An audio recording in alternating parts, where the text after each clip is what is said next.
Eu saúdo a todos com a paz do Senhor. Graças a Deus por este dia. E eu sei que temos muita coisa para aproveitar. Agradecemos a Deus por aquilo que temos recebido já. E eu estou feliz em ver o interesse de cada um, o desejo de cada um em buscar crescer, compreender, mas que também possamos guardar tudo aquilo que o Senhor tem nos dado. Esta escola bíblica de jovens está completando 10 anos. E ao longo desses 10 anos, tanta coisa boa já aconteceu. Tanto crescimento, tanta qualidade espiritual foi acrescida à vida de cada um daqueles que desejaram, absorveram e estão vivendo as verdades do Evangelho. Eu acho que se a gente for dar intervalo, vai perder o ritmo. Então a gente vai dar sequência, porque a gente emenda logo com o culto, né?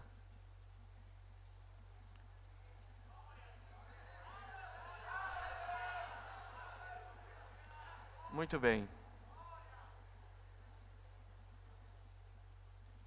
Quando foi pensado sobre este assunto,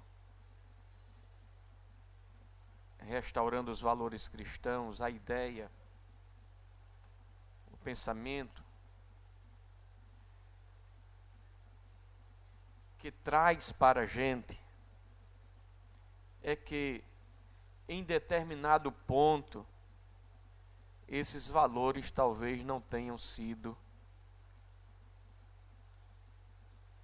praticados, porque a gente só restaura aquilo que foi derrubado. Então, quando dizemos restaurando os valores cristãos, estamos dizendo para o mundo que aquilo que o mundo não crê mais, não aceita mais, não vive mais, este mundo precisa restaurar em sua vida. Porque nós que fazemos a igreja sabemos e temos e vivemos estes valores cristãos. Ou se em nosso meio tem alguém que não vive mais, que esse valor seja restaurado dentro de nós. A palavra de Deus nos diz em 2 Timóteo, capítulo 1, versículos 13 e 14. Abra a sua Bíblia. Segunda carta de Paulo a Timóteo, no capítulo 1. Segunda carta de Paulo a Timóteo, no capítulo 1.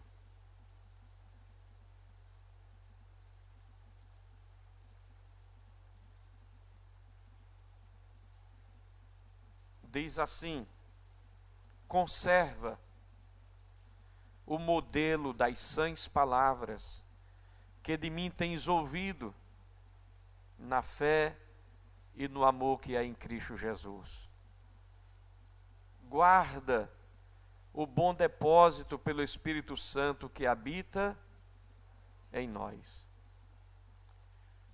Duas coisas aqui: conservar e guardar. Precisamos na nossa vida, em relação às coisas do Senhor, conservar e guardar. De fato, estamos vivendo um mundo totalmente desnorteado com relação aos valores do Evangelho. Isaías capítulo 5, versículo 20, diz: ai dos que ao mal chamam bem, ai dos que ao bem chamam mal, que fazem das trevas luz e da luz trevas, que fazem do amargo doce e do doce amargo. Ou seja, totalmente ao contrário daquilo que é. É você ver o açúcar e você dizer assim, é sal. É você ver o vinagre e dizer, não é amargo não, é doce. Isso é uma inversão, mas isso é o que está acontecendo em nossa sociedade. Vivemos uma tragédia social tão grave, que ser honesto é motivo de espanto. Se alguém hoje aqui esqueceu uma carteira com dinheiro, e ao final alguém chegar aqui e disser, pastor, tem uma carteira aqui com o dinheiro que foi encontrada, não é para ser motivo de espanto de nenhum de nós aqui, porque este é o valor do Evangelho. No mundo, é que vez por outra, aparece até na televisão alguém devolvendo um dinheiro, alguém devolvendo uma bolsa, alguém devolvendo um pacote, como se isso fosse motivo de admiração. E até o repórter insinua às outras pessoas como, e você devolveria?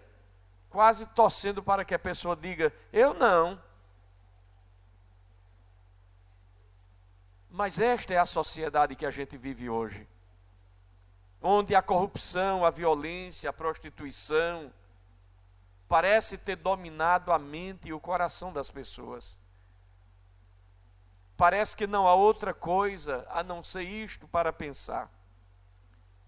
A droga, o crime, que muitas vezes as forças militares, policiais tentam vencer e não conseguem. Os presídios não cabem mais. E aqueles que estão do lado de fora explodem os muros para arrancar os que estão lá dentro. E nós vivemos uma sociedade assim. Rui Barbosa foi um grande pensador brasileiro, um grande brasileiro. E ele disse, de tanto ver triunfar as nulidades, de tanto ver prosperar a desonra, de tanto ver crescer a injustiça, de tanto ver agigantarem-se os poderes nas mãos dos maus, o homem chega a desanimar da virtude, a rir-se da honra e a ter vergonha de ser honesto. Ele disse isso num tempo em que não estava tão estragado o Brasil. Se fosse hoje, eu não sei nem o que era que ele iria escrever.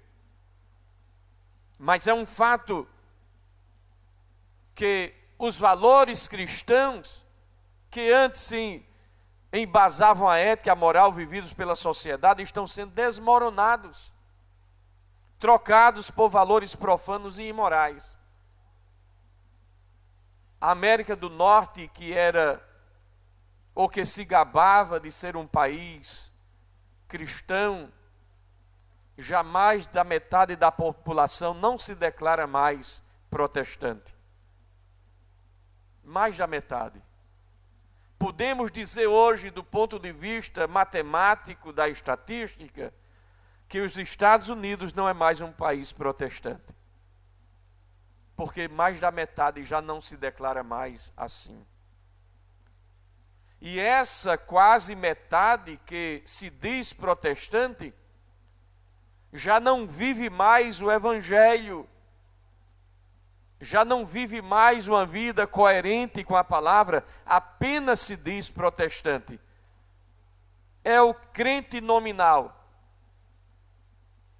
No Brasil já estamos vivendo esta realidade,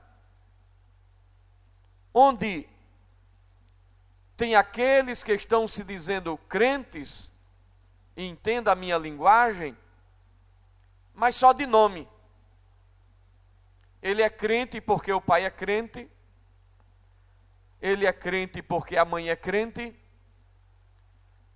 ele é crente porque cresceu dentro da igreja e aprendeu a ser crente,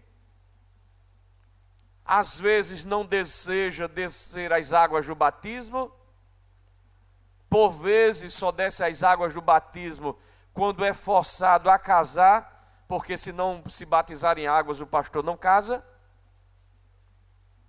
Então estes valores vividos por alguns entre nós, são valores que estão desmoronando na vida de alguns.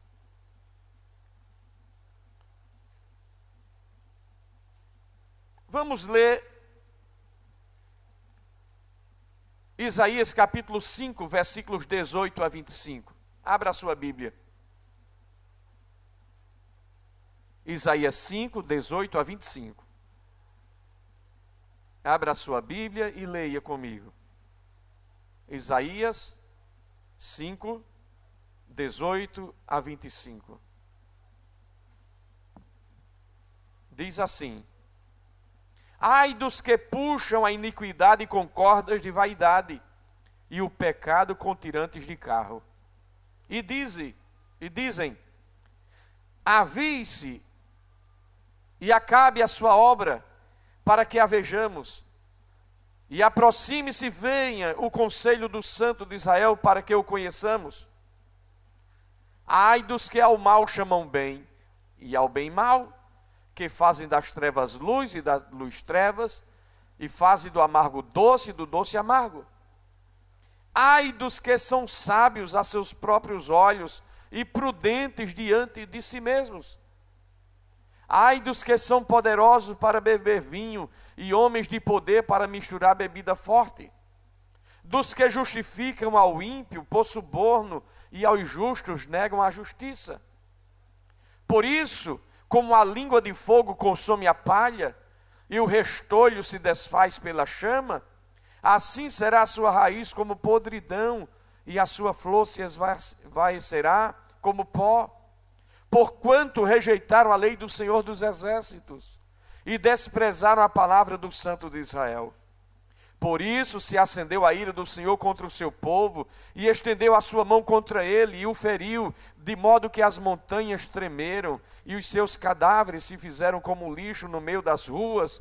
Contudo isto não tornou atrás a sua ira, mas a sua mão ainda está estendida. Que palavra dura que foi dita a Israel. Paulo, ensinando a igreja em Colossos, está escrito em Colossenses. Eu quero que você abra a sua Bíblia. É uma escola, e a nossa matéria está no livro que é a Bíblia. Eu quero que você acompanhe. Vamos fazer um lastro, um pano de fundo, para a gente construir um pensamento aqui. Então Paulo disse, Colossenses capítulo 2, versículos 8 a 10. Leia comigo. Tende cuidado, para que ninguém vos faça presa sua por meio de filosofias e vãs sutilezas, segundo a tradição dos homens, segundo os rudimentos do mundo e não segundo Cristo. Porque nele habita corporalmente toda a plenitude da divindade, e estáis perfeitos nele, que é a cabeça de todo o principado e potestade. Então, nosso fundamento é Cristo. A nossa verdade é o Evangelho. Nós caminhamos a nossa vida e conhecemos o Senhor por causa do Evangelho. É através do Evangelho que nós conhecemos o Senhor. Então, os valores cristãos contidos na palavra de Deus são absolutos, imutáveis e insubstituíveis. Isso é uma questão de fé. Ou eu creio ou eu não creio. Eu não posso racionalizar. Eu não posso buscar compreender pela razão. Eu simplesmente creio. embora o meu culto seja racional, porque eu tenho e cultuo com a minha razão e com o meu entendimento, mas o crer no Senhor, o crer que há pecado e que esse pecado tem como fundamento a lei moral de Deus. O que é o pecado? O pecado é errar o alvo, é contrariar a lei moral de Deus. Isso é pecado. E o pecado, do ponto de vista subjetivo das pessoas, deixa de ser pecado a partir do que eu não aceito a lei moral de Deus. Então, se não existe a lei moral de Deus, não existe o pecado. Eu estudei direito. E existe um princípio na doutrina do direito que diz: não há crime sem lei anterior que o defina. Isso é a doutrina do direito. Não há crime sem lei anterior que o defina, e não há pena sem a devida cominação legal. Ou seja, alguma coisa só é crime se a lei disser que é crime, e só terá uma pena correspondente a este crime se na lei tiver especificando que cometendo aquele crime terá uma pena.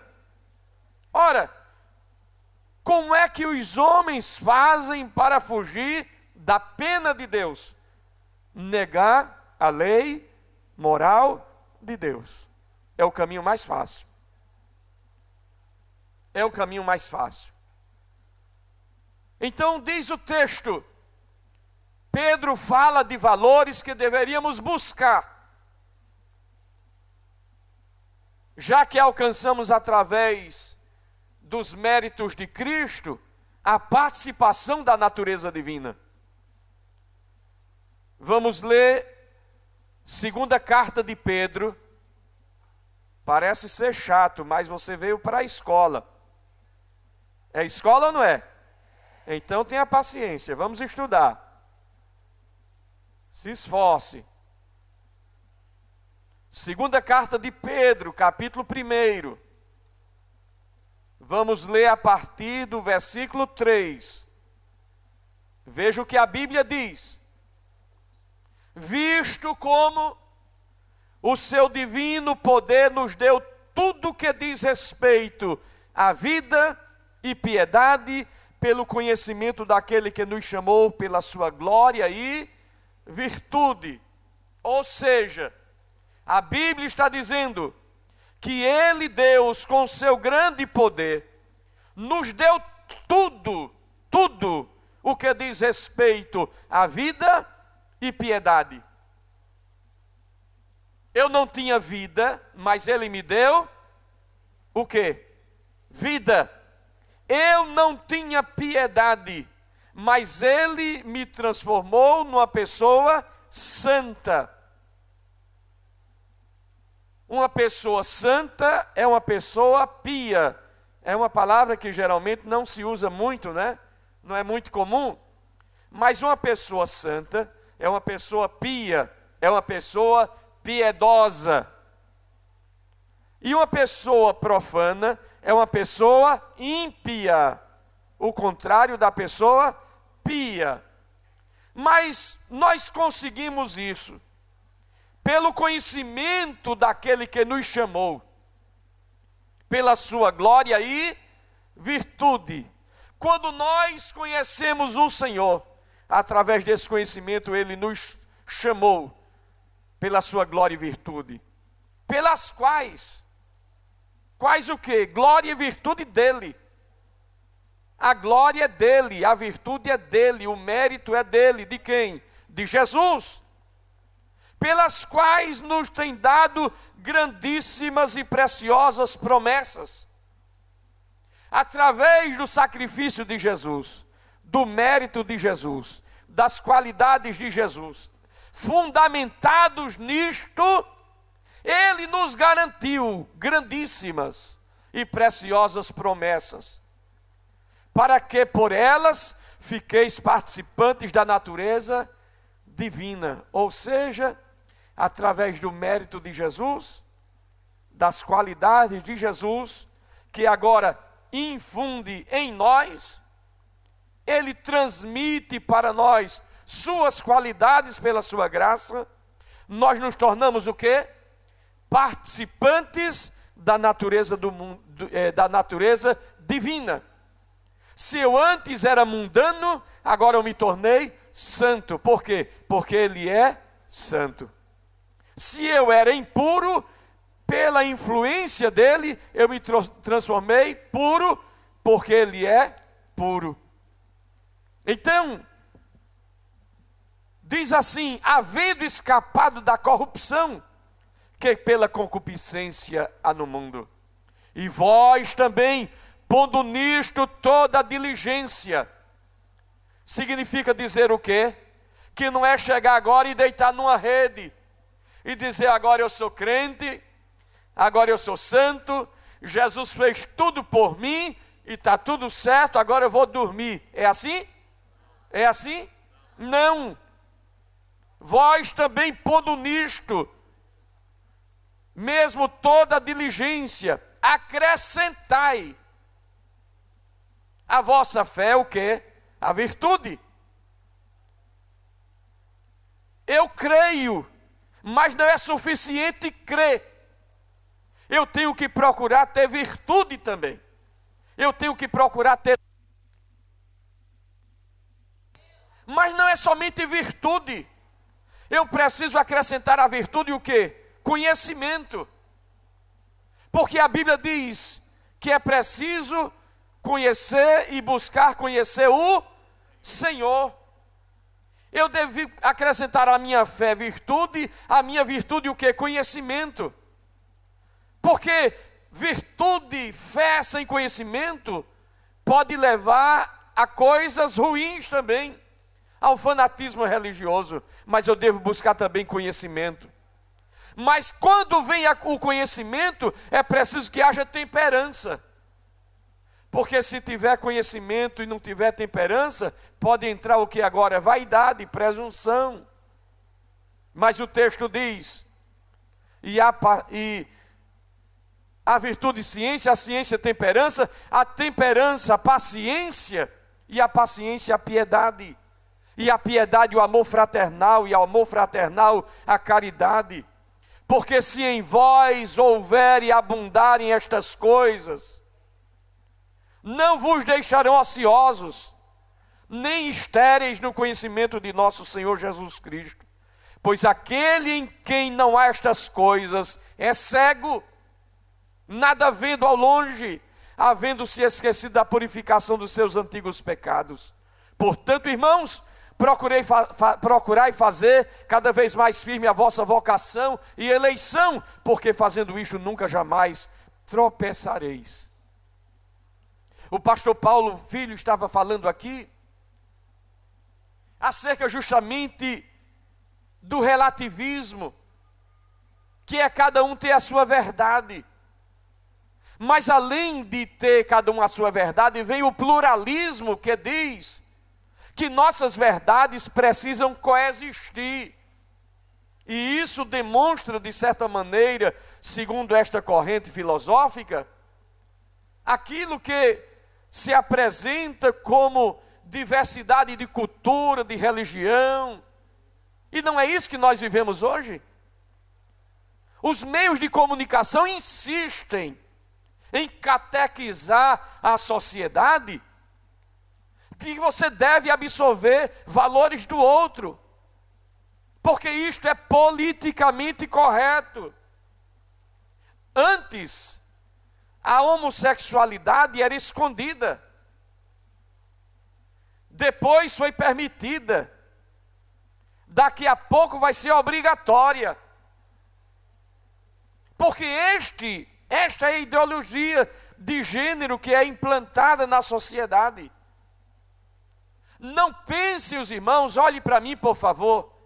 Não pensem que isto é novo. Não. Nos dias de Roma, era impositivo Os imperadores romanos eram proclamadores dessa ideologia.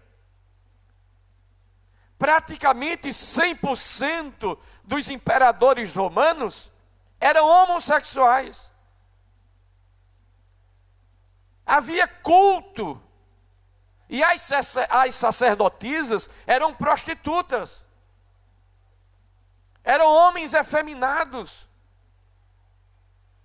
que se inflamavam entre si. Quando Paulo escreveu aquilo na carta aos Romanos, no capítulo 1, versículo 24 e 25, que o pastor Paulo Filho falou aqui, ele falou aquilo porque aquilo já era uma verdade naqueles dias.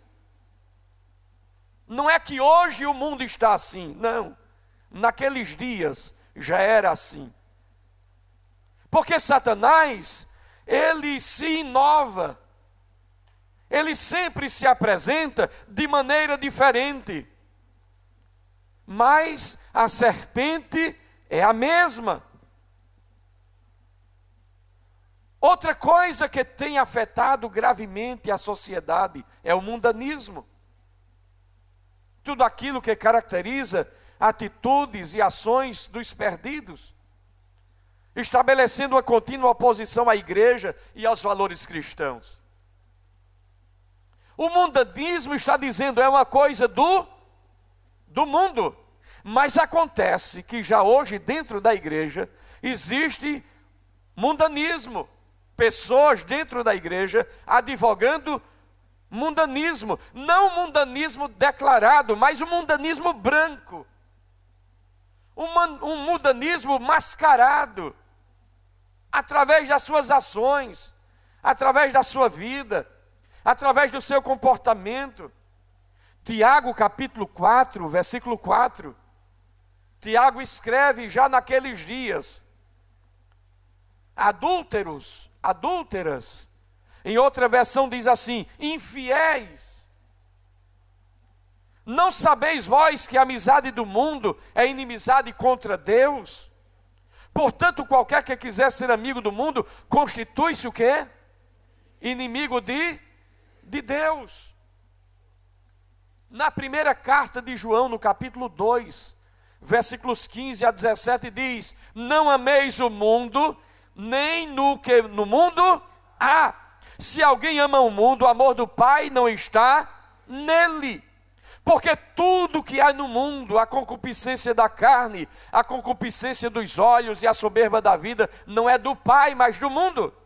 E o mundo passa, e a sua concupiscência, mas aquele que faz a vontade de Deus permanece para sempre. Ora, se nós não somos do mundo, é porque estamos dizendo: eu quero permanecer para sempre. Aqueles que estão flertando com o mundo vão passar com o mundo. O mundo, em afronta a Deus, estabeleceu suas próprias regras, onde o santo deve ser julgado pelo profano. É o mundo seguindo a onda do mundo. E quantas vezes há crentes colocando a sua prancha na onda do mundo. Até igrejas hoje entraram na onda do mundo. Não pense, não imagine que nós que estamos servindo a Deus devemos ficar intimidados. Não porque já fulano diz assim, porque Beltrano diz assim, porque Cicrano diz assim. Eu quero saber é o que Jesus diz. Eu quero saber o que a palavra de Deus diz. Porque o que fulano diz, para mim não vai interessar. O que vai interessar para a igreja é o que a palavra de Deus diz. Não vai adiantar hoje alguém chegar e dizer assim: não, mas já existe a igreja da inclusão, onde todo mundo é aceito do jeito que é. Mas a palavra de Deus diz que aquele que está em Cristo, nova criatura é.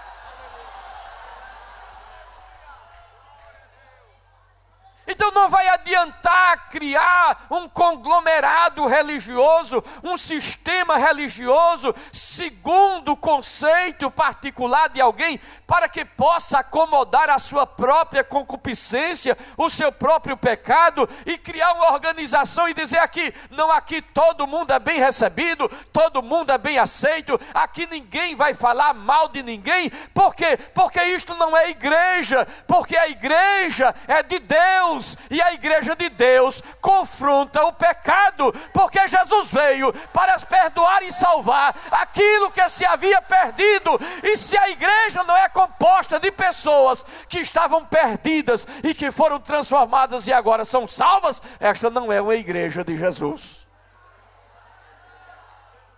É isto que precisamos ter em nós. Não vai adiantar uma placa na frente, não vai adiantar o nome que está lá pendurado na placa. Vai adiantar se aquele que está lá dentro tem a verdade do evangelho no seu coração.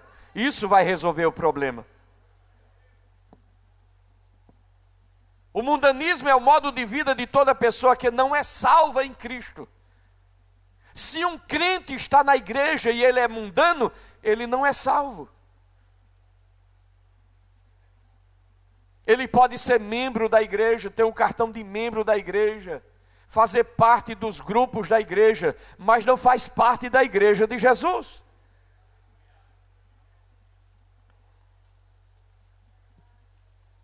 Porque após a salvação a pessoa tem uma nova natureza.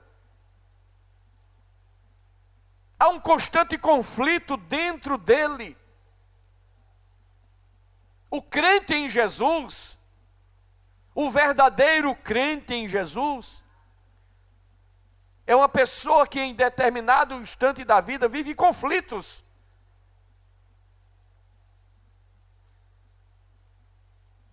É aquilo que já foi dito aqui. Porque eu sei que em mim, isto é, na minha carne, não habita bem algum. E com efeito o querer está em mim, mas não consigo realizar o bem.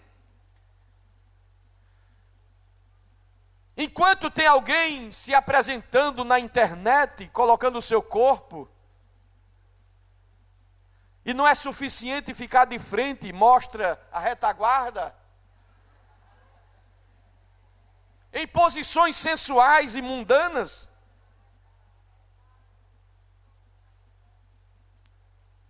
seguindo uma crista de onda secularizada, mundanizada. Isso não condiz com o perfil daquele ou daquela que diz que é crente em Jesus.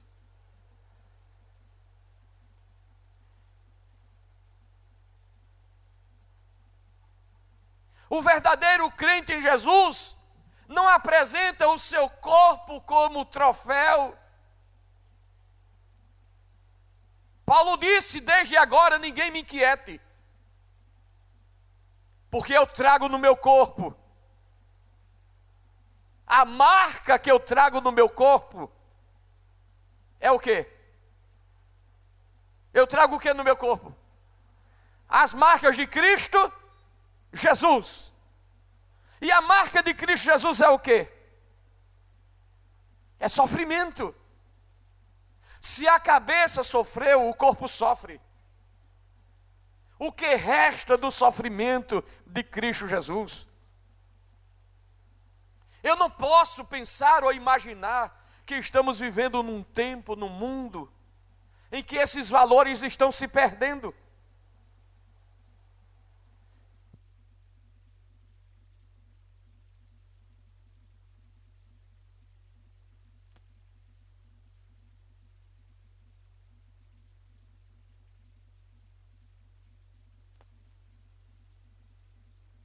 Não fale nada, fique caladinho, porque eu vou continuar falando. Não fale nada, fique caladinho, porque eu não estou preocupado se você vai dar glória, estou preocupado se você vai ouvir o que eu quero dizer. Escute bem. Como eu dizia, nós precisamos estar preocupados não em apresentar o nosso corpo na internet, ou seja, lá onde for. Nós precisamos apresentar a imagem de Cristo em nós.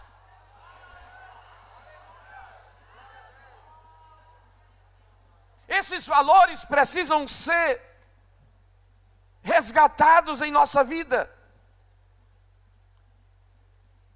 Li em determinado lugar que se contava a história de um indígena. Escute bem. Esse indígena se converteu a Cristo. E as pessoas foram visitá-lo e perguntaram: como está indo sua vida espiritual? Aquele indígena respondeu: era como se ele tivesse 2 cachorros vivendo dentro dele. Ele disse aquilo que Paulo falou, na visão dele de indígena. Eu vivo como se tivesse 2 cachorros brigando dentro de mim, um bom e um mau. E aí perguntaram para o indígena: e quem ganha a briga? O indígena respondeu: aquele que eu alimento mais. Se dentro de mim há um espírito que anseia por Deus, e eu alimento esse espírito, a carne vai cair, vai fracassar. Mas se eu alimento a carne,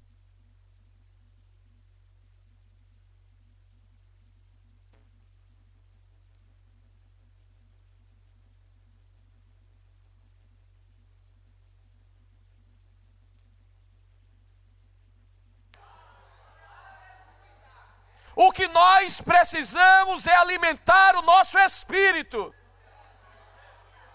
O que nós precisamos é olhar para cima e dizer: Senhor, eu preciso de Ti. Ecamaçorremia. Aleluia. Porque a carne é carne. O salmista disse: a minha carne te deseja de perto.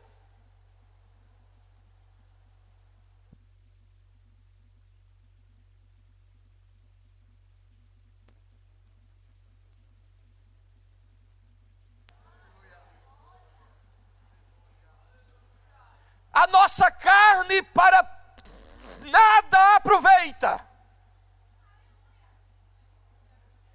Eu não quero dizer que o nosso corpo não serve para nada, mas eu quero dizer que o nosso corpo serve para ser templo de Deus e morada do Espírito Santo. Que nós podemos desfrutar das bênçãos, das alegrias e dos prazeres que o Senhor proporcionou para nós em Cristo. Que tudo quanto Ele fez para nós como crentes, Ele estabeleceu como coisas boas, agradáveis e fundamentais para a nossa vida. Mas eu não posso desmerecer, destroçar, acabar, destruir as coisas boas que Deus fez para mim como corpo e transformá-las em coisas ruins, e aquilo que foi estabelecido pelo inimigo da minha alma. Eu tenho prazer no meu corpo, sim, mas eu preciso ter tudo isso no Senhor. Eu tenho alegrias em meu corpo, porque o Senhor me proporcionou estas alegrias. E não há pecado em toda alegria e prazer que o Senhor me concede pela sua palavra. Mas o que é que faz Satanás? Satanás pega a bênção que Deus me dá através do meu corpo e corrompe. E destrói, e distorce. E isso justamente é inverter valores. O casamento tem sido destruído. Vivemos os dias de Sodoma e Gomorra. Quando lemos Gênesis 19, não vamos ler aqui agora, Mas quando nós lemos Gênesis 19, o comentarista Bicon, ele diz: era uma multidão dos varões de Sodoma, de todas as idades, inflamados por luxúria bestial. O famoso pecado da cidade estava se mostrando em toda a sua feiura. Os homens queriam que os estranhos lhes fossem entregues para manter atos homossexuais com eles. Pecado que veio a ser conhecido como sodomia. Ló ficou chocado e confuso pela exigência. Por quê? Porque quando Ló ofereceu as suas próprias filhas para aqueles homens de Sodoma, eles disseram não. E ele gritou de dentro da casa: minhas filhas são virgens, eu entrego minhas filhas a vocês. E eles do lado de fora gritaram: não, nós queremos os homens que estão aí dentro.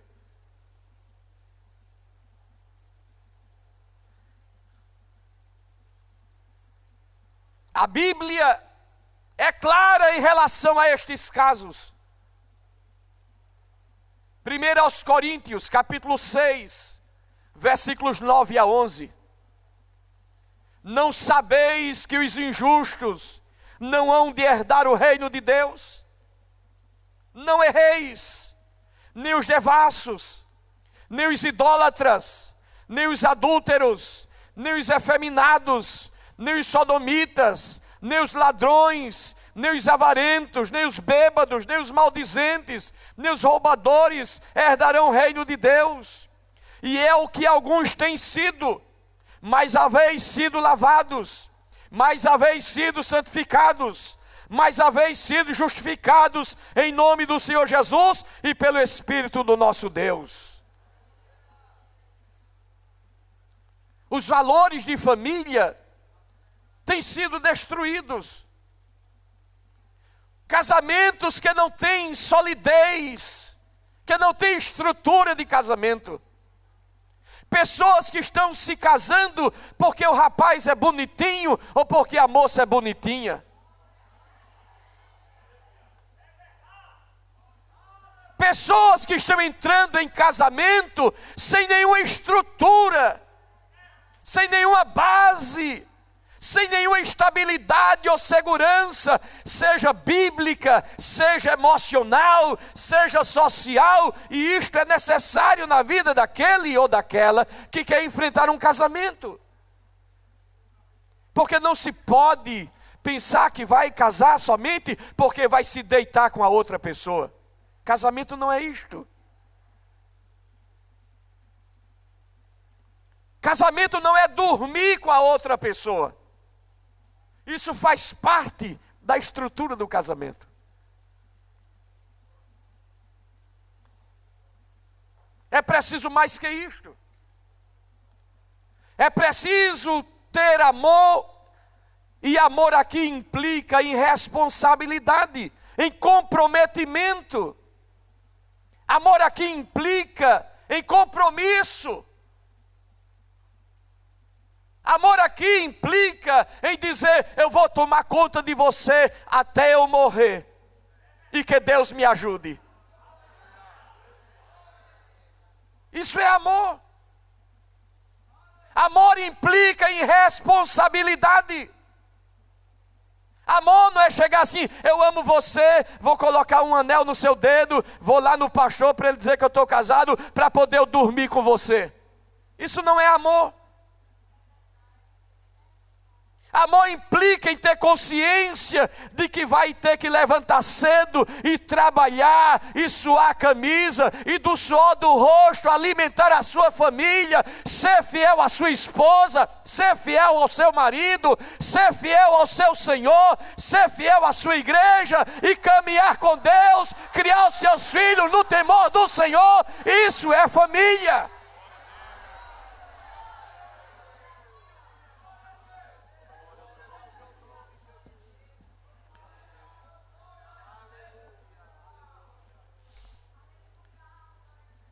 Em relação à igreja, vivemos o tempo do marketing religioso. As pessoas estão indo para os cultos por aí afora mais pelo brilho da placa, pelo nome moderno que se dá. Eu vou buscar um nome mais atual. Isso é marketing.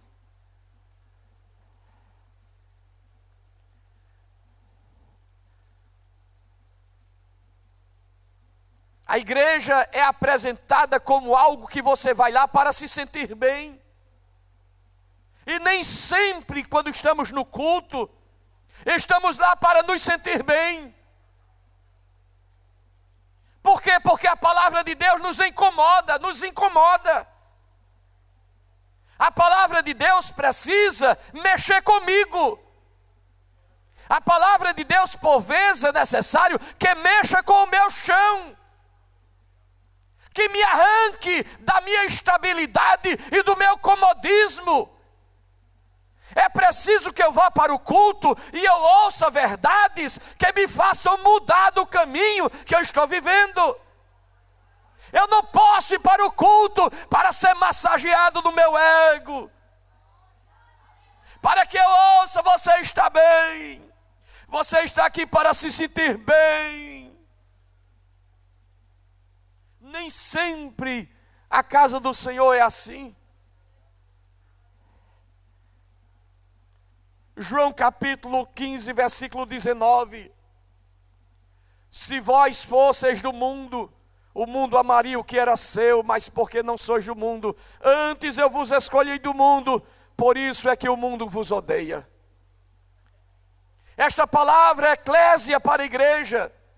Eurico Bergstein diz que é formada por duas palavras, ek e clesis. Ek significa para fora, e clesis chamado, ou seja, igreja, é alguém que foi chamado para fora.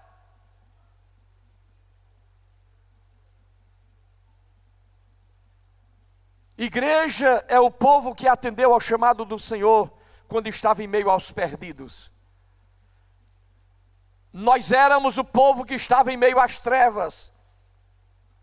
Nós éramos uma geração perversa. Mas quando fomos tirados do mundo, passamos por uma transformação em Cristo. E agora somos uma nova criatura. Nós estamos vivendo no mundo, mas não somos do mundo. E Paulo, escrevendo a sua carta, na segunda carta aos Coríntios, capítulo 6, versículos 14 em diante, diz assim: não vos prendais a um jugo desigual com os infiéis. Ou seja, você não pode ficar do mesmo tamanho daquele que é do mundo. O que quer dizer jugo? Jugo é uma canga. Aqui sou eu, como crente, e do outro lado tem uma pessoa que é do mundo. Então, eu vou me prender a um jugo desigual. Por quê? Porque eu sou diferente do mundo. E quando eu coloco um jugo em mim como crente e naquele que é do mundo, esse jugo se torna desigual. Mas Jesus disse o quê? Tomai sobre vós o meu jugo. O nosso jugo não é o do mundo. O nosso jugo é o de Cristo. Tomai sobre vós o meu jugo. Aí Jesus diz assim: eu vou colocar um jugo em nós aqui. Então, é Jesus de um lado e eu do outro. Aí vai dar certo. Porque se eu quiser me afastar, Jesus disse: não, vamos por aqui. Se eu quiser ir por outro caminho diferente, já não, você está no meu jugo. Aprendei de mim, aprenda de mim, aprenda de mim. Tome sobre você o meu jugo e aprenda de mim. Mas se o crente, o jovem, a jovem, coloca um jugo desigual que é do mundo com o infiel, ele vai aprender o quê?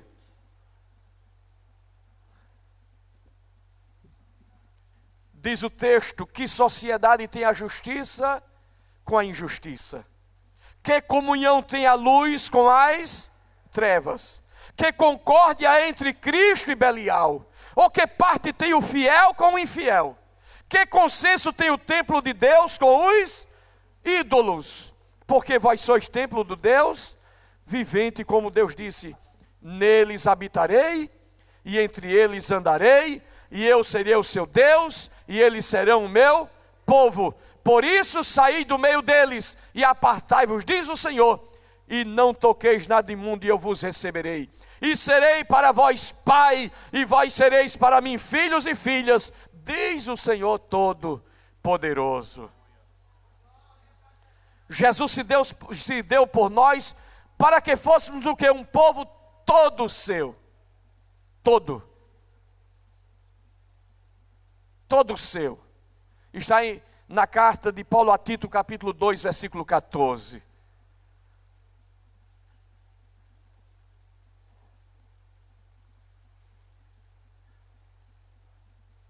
Nós precisamos compreender algumas bases que são fundamentais nos valores cristãos. Reconhecer Deus como nosso Criador e mantenedor de nossas vidas. Jovem, escute. Eu sei que você pode já estar cansado, mas tire força da fraqueza agora e escute o que eu vou lhe dizer. Eu sei que esse problema de energia que está acontecendo mexe um pouquinho com a nossa atenção, mas se concentre um pouquinho. Não podemos perder esse tempo. É preciso que cada dia mais nós reconheçamos Deus como nosso Criador e mantenedor da nossa vida.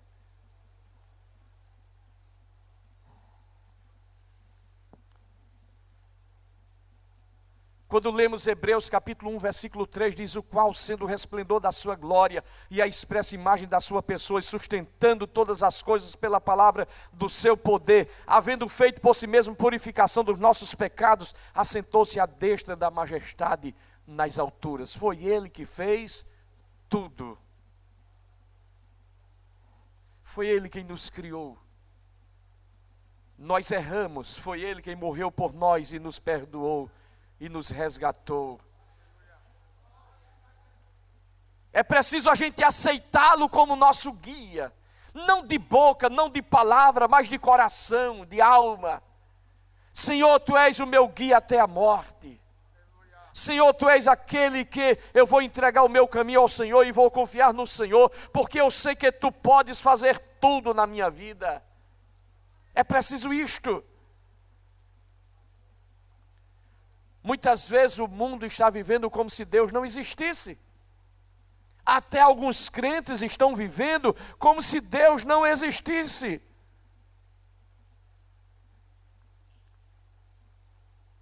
Mas tão certo quanto Deus existe, virá uma correção de Deus sobre a vida daqueles que têm desprezado a Deus. No Salmo 14, versículos 1 a 3, diz: o nécio no seu coração não há Deus. Não adianta o mundo dizer que Deus não existe, porque não vai mudar a existência de Deus. Não adianta dizer que o dia amanhã não vai nascer de novo, porque vai nascer, o sol vai brilhar de novo.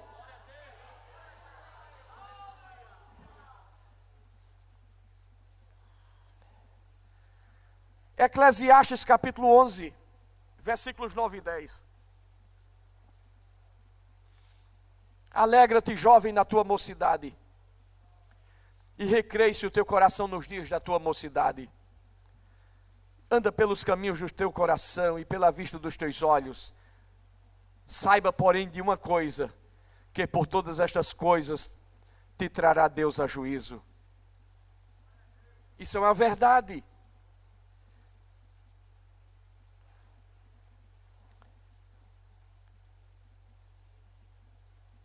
Nossos valores devem ser baseados nos valores do Senhor, que são universais, absolutos e imutáveis.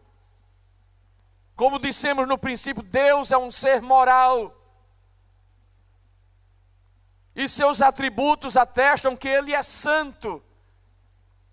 Levítico 11:44 diz: porque o Senhor vosso Deus Sou o Senhor vosso Deus. Portanto, vós vos santificareis e sereis santos, porque eu sou santo. Mas pastor, por que esse negócio de a gente ser santo? Porque Deus é santo.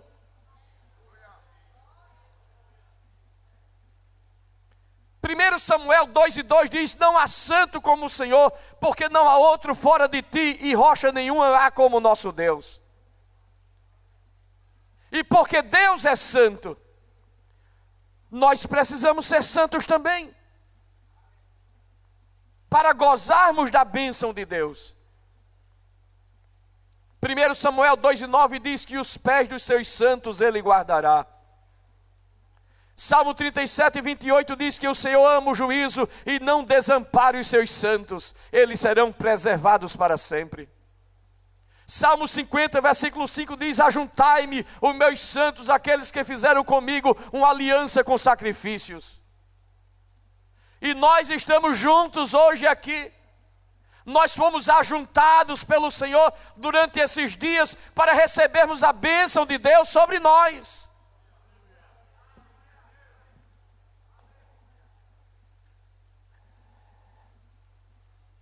Tudo do Senhor é santo. Êxodo capítulo 3, versículo 5 diz que a terra onde ele está se torna santa. Gênesis capítulo 28, versículo 17 revela a expressão de Jacó: quão terrível é este lugar. Este não é outro lugar senão a casa de Deus, e esta é a porta dos céus. Êxodo 40 diz que o tabernáculo onde Deus se revelava era santo. Todas as coisas do tabernáculo eram santas. A roupa do sacerdote era santa. O sacerdote também era santo. A casa onde nós adoramos a Deus é santa. Quem adora a Deus é santo. A roupa do adorador é santo. A linguagem do adorador é santa. Os olhos do adorador são santos. Os pés do adorador devem ser santos. As mãos do adorador devem ser santas. O coração do adorador deve ser santo. Tudo que há em nós deve ser santo.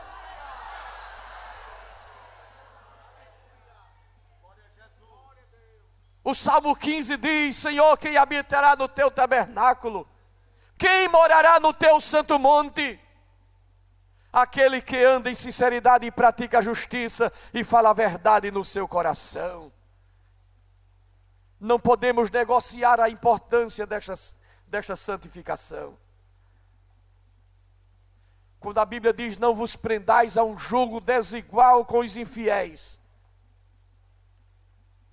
De fato, há uma carência muito grande de se compreender mais sobre santificação, sobre andar em santidade de vida.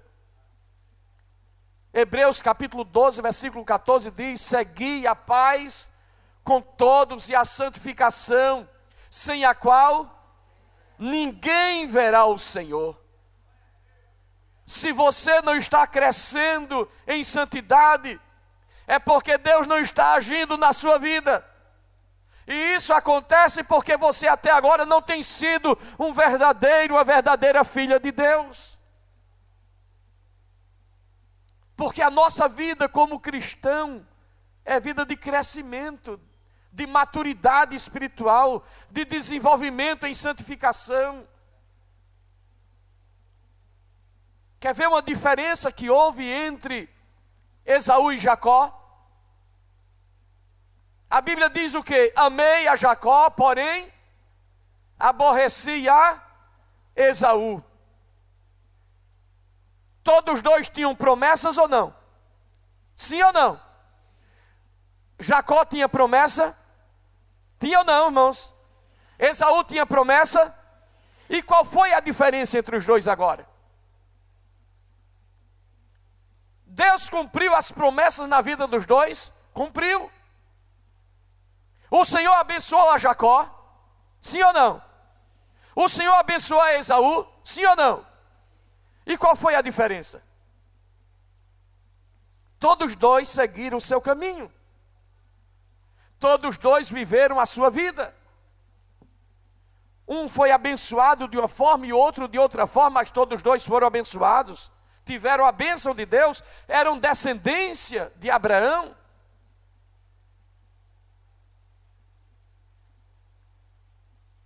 A diferença entre Jacó e Esaú é que na vida de Jacó teve correção de Deus,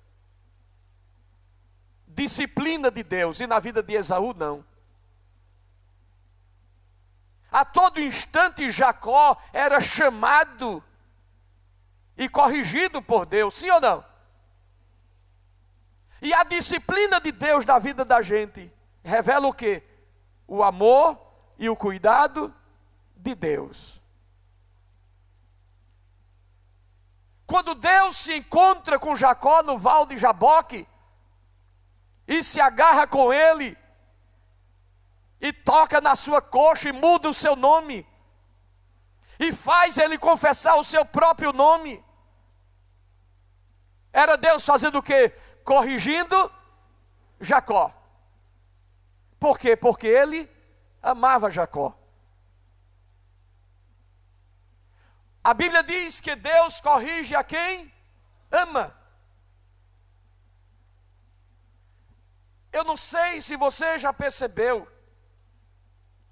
mas em algum momento da sua vida você talvez tenha pensado assim: Senhor, eu vejo fulana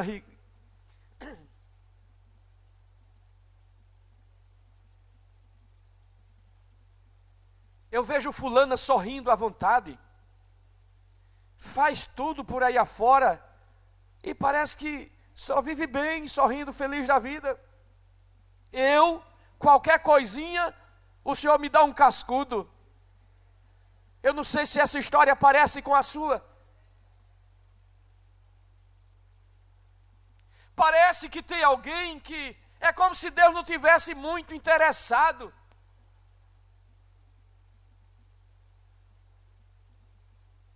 Parece que não sente tanto cobrança de Deus dentro de si. Mas já tem outro que qualquer coisa, escuta o grito do Espírito Santo de Deus dizer na sua consciência e no seu coração: não estou me agradando disto.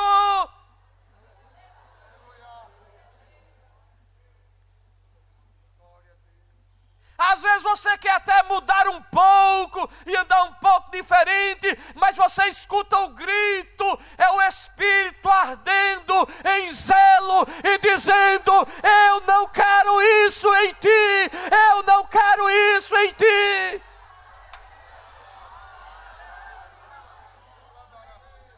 Aleluia! Decama sorremia. É como se Deus estivesse diariamente dizendo e nos cobrando, e a gente fica como que de um lado e de outro dizendo: Deus, por que o Senhor é assim comigo? Por que o Senhor é assim comigo? Por que o Senhor não me deixa à vontade um pouquinho?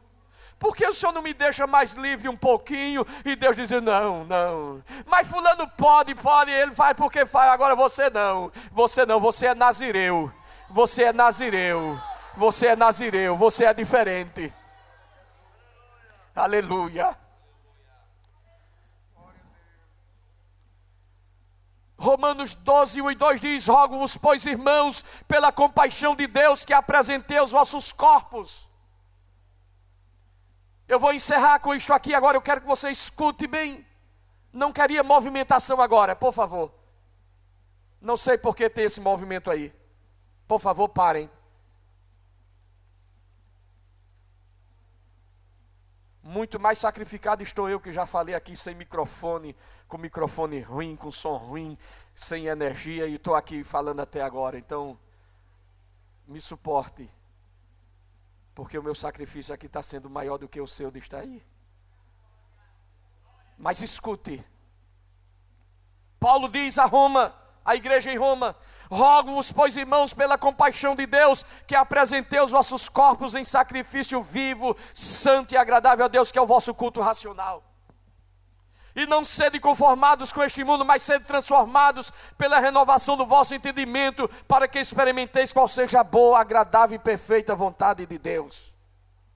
Aí vem alguns e dizem assim: eu já dei o meu coração a Jesus.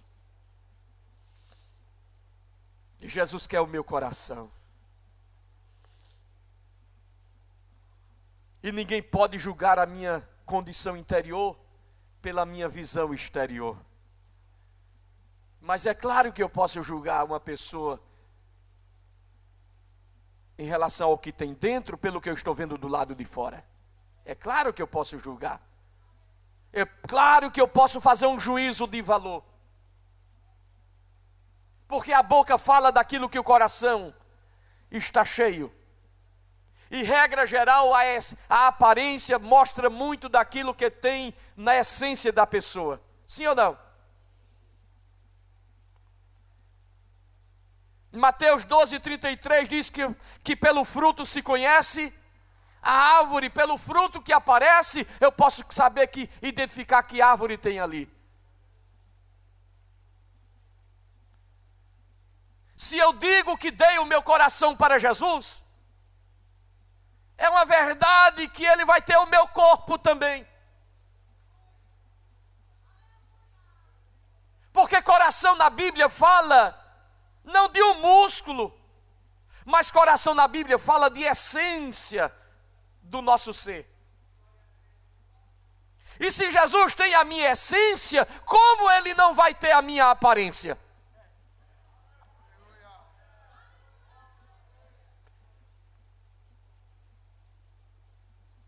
Se Jesus tem a minha essência, tudo que há em mim será afetado. Tudo que há em mim será afetado. Porque quem se encontra com Jesus muda.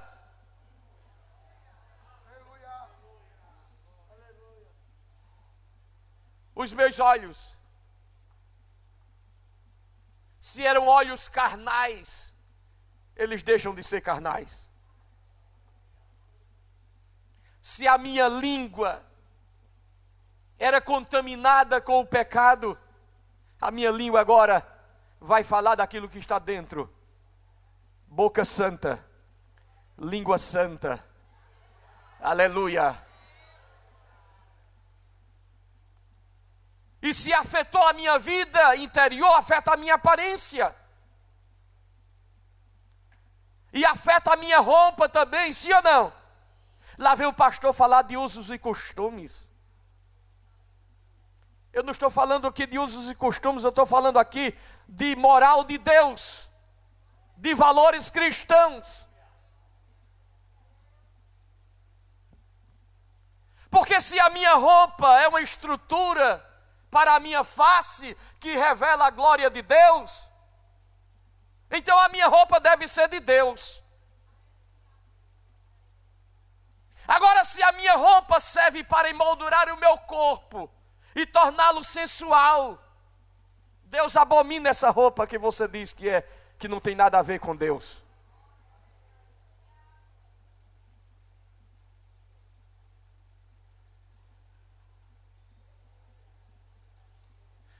Se eu sou do Senhor e eu vivo na natureza de Cristo, escute. Essa natureza divina afetará toda a minha conduta, inclusive na minha essência e na minha aparência.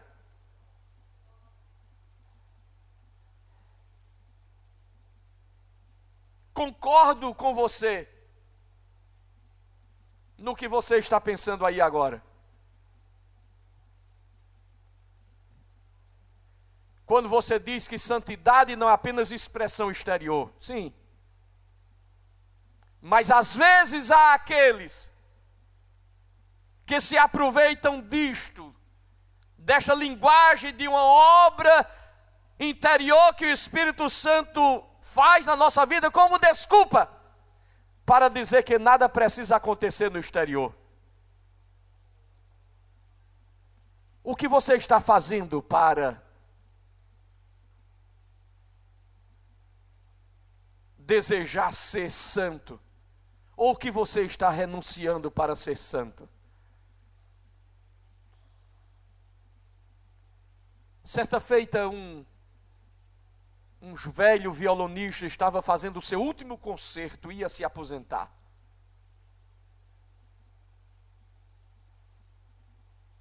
E ao final daquele concerto, a multidão aplaudiu e ele tocou divinamente. E um jovem se aproximou dele e disse: eu daria a minha vida para tocar como o Senhor toca. E aquele velho violonista olhou para aquele jovem e disse: meu filho, eu dei a minha vida toda para tocar como eu toco.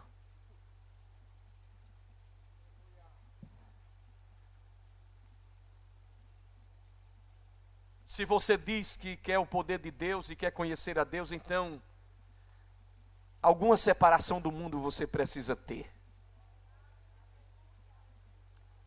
Não vai adiantar você ser uma cocotinha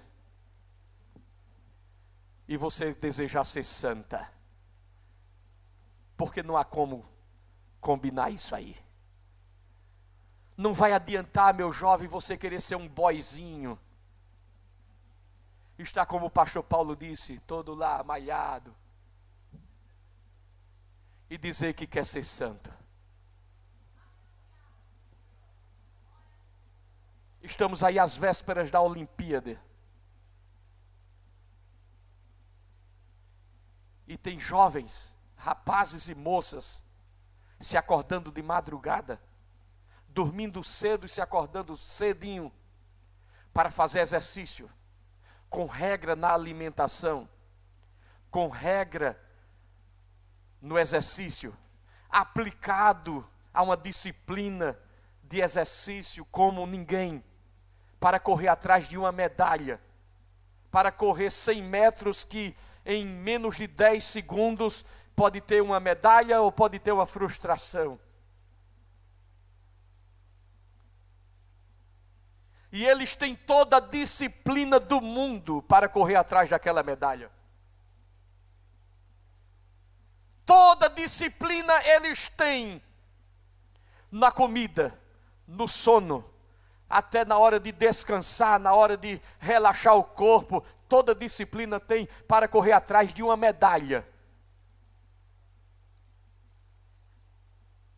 Então, por favor, não me venha dizer que para ser santo, eu não preciso ter disciplina. Eu não preciso ter uma vida diante de Deus equilibrada. Porque se para correr atrás da medalha que perece há tanto sacrifício, como eu quero ter uma coroa de justiça e desprezar os valores que Deus tem para a minha vida e para a minha caminhada como cristão.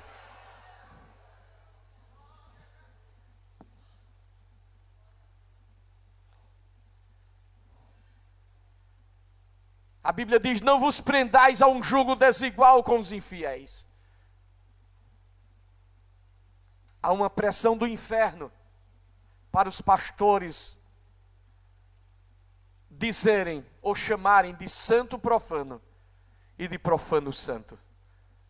Há uma pressão que vem da nave do templo para o púlpito.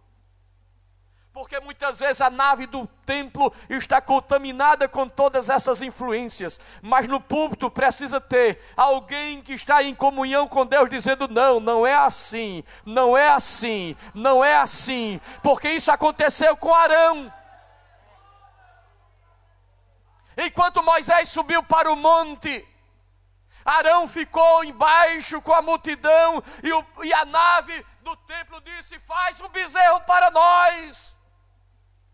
Nós queremos ser iguais aos outros. E Arão, com medo, começou a tremer e disseram: traz aí o teu ouro, a tua prata e vamos jogar aqui no fogo. E saiu um bezerro de ouro. Lá vem agora Moisés disse assim: o que foi que houve? Não, o povo me deu o ouro e eu botei no fogo e saiu esse bezerro. Que mentiroso.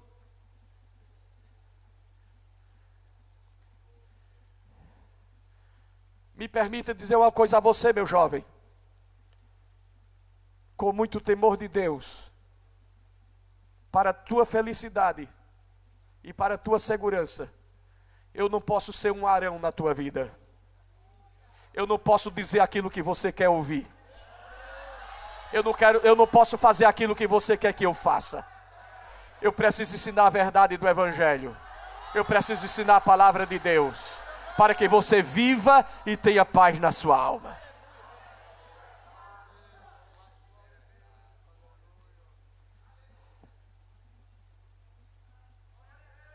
5 horas. Será que está na hora de terminar já? Que pena. Aleluia.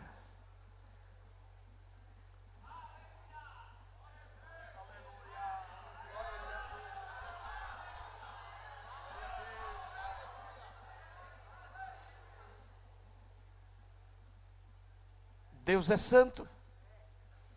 E Ele quer que a gente seja santo. Porque a gente vai para o céu que é santo. Céu, morada de Deus. Tem um hino que se canta, não é? Céu, morada de Deus. Eu quero ir para lá. Eu quero abraçar Jesus.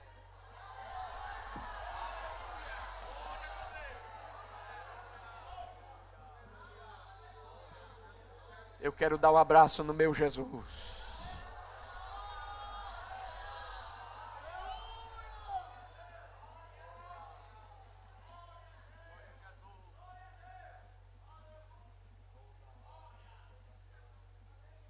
Me lembro de Isaías que entrou no templo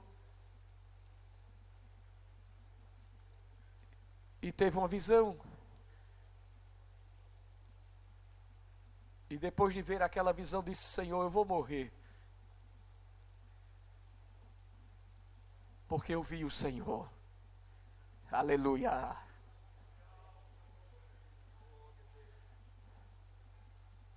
Ah, meus irmãos, como Deus é santo.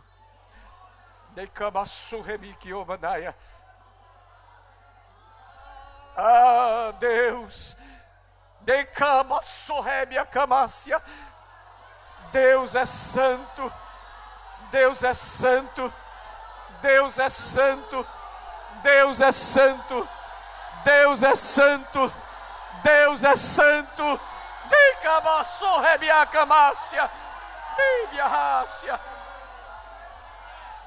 Aleluia, aleluia.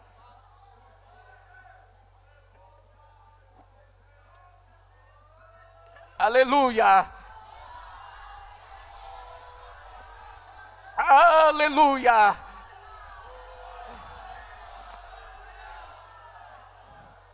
Eu não sei se pelo Espírito Santo de Deus você agora, nesse exato momento, se sente bem, a ponto de dizer: eu estou diante do Senhor como Isaías, e eu estou achando que eu estou bem diante dele.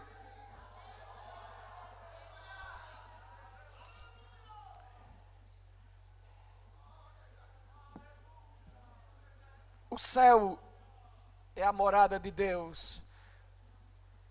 É o lugar onde Jesus está sentado à direita de Deus, intercedendo por nós. É no céu que estão os anjos, os arcanjos, querubins, serafins, os 4 seres viventes, os 24 anciões. Aleluia! Minha cama sorre, minha camácia. Deus de Abraão, glória ao teu nome, Jesus.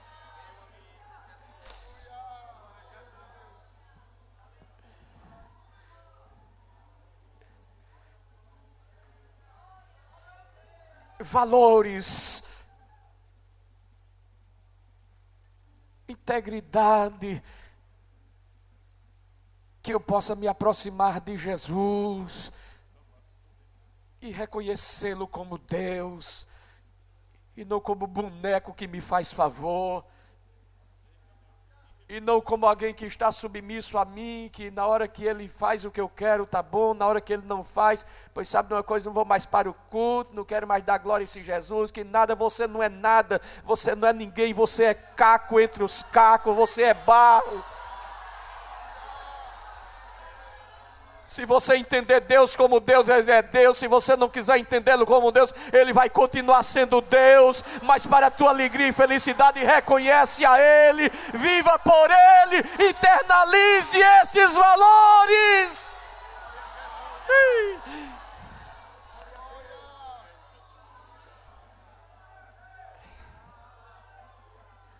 meu Deus.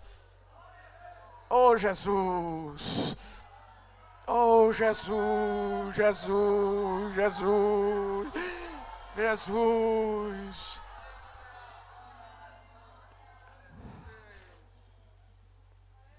Minha alma treme diante de Deus. Aleluia. Aleluia. Deixa eu dizer uma coisa para você, moço. Deixa eu dizer uma coisa para você, moça. Você pode até não ouvir o que eu estou lhe dizendo aqui hoje.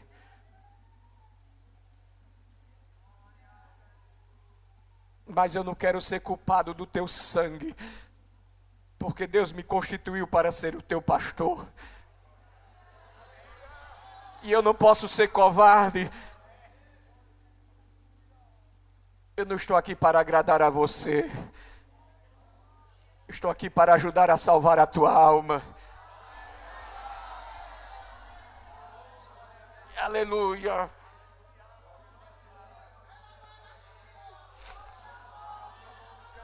Eu não estou aqui para comer o teu dízimo, porque eu não sou teu empregado, eu sou o teu pastor.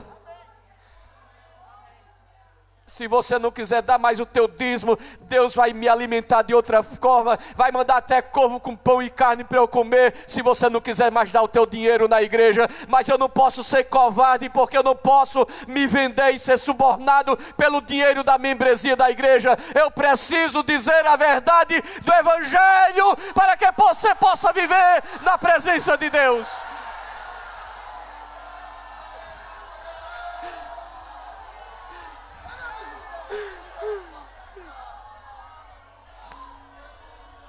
Seja santo, seja santo, seja santa, seja santo e seja santa, seja santo e seja santa, porque Jesus nos chamou para sermos santos e morarmos num céu santo.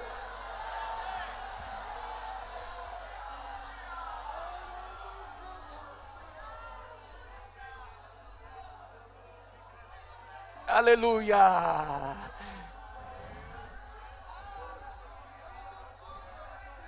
Aleluia. Aleluia. Baixe a tua cabeça e adore a Deus. E diga para Jesus alguma coisa hoje aqui. Fale com Ele. Se humilhe perante o seu Deus.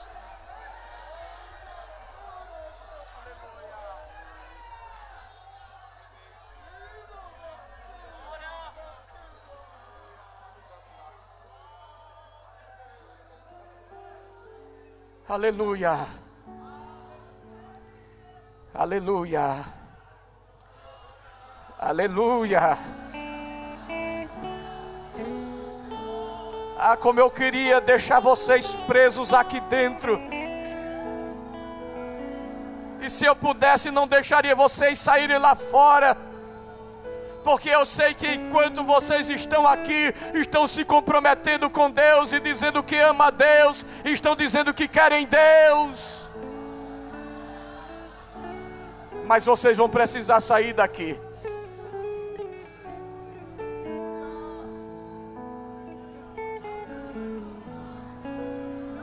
E quando vocês estiverem lá fora,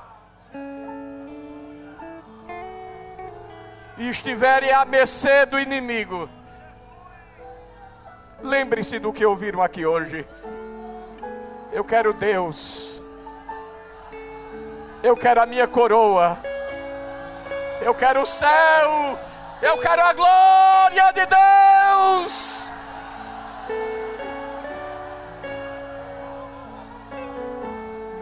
Aleluia. Aleluia! Eu quero a glória, eu quero a glória, eu quero a glória, eu quero a glória, eu quero ser compungido pelo Espírito de Deus, para me mostrar a minha fraqueza, para que eu possa ser transformado no Senhor.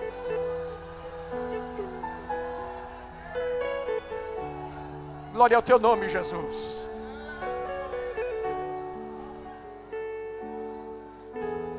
Aleluia. Aleluia. Aleluia.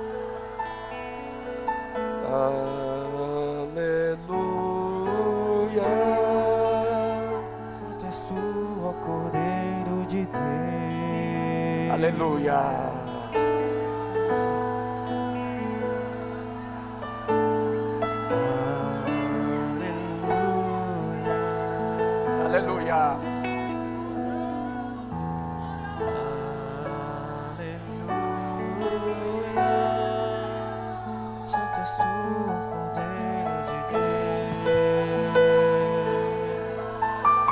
Glória ao teu nome.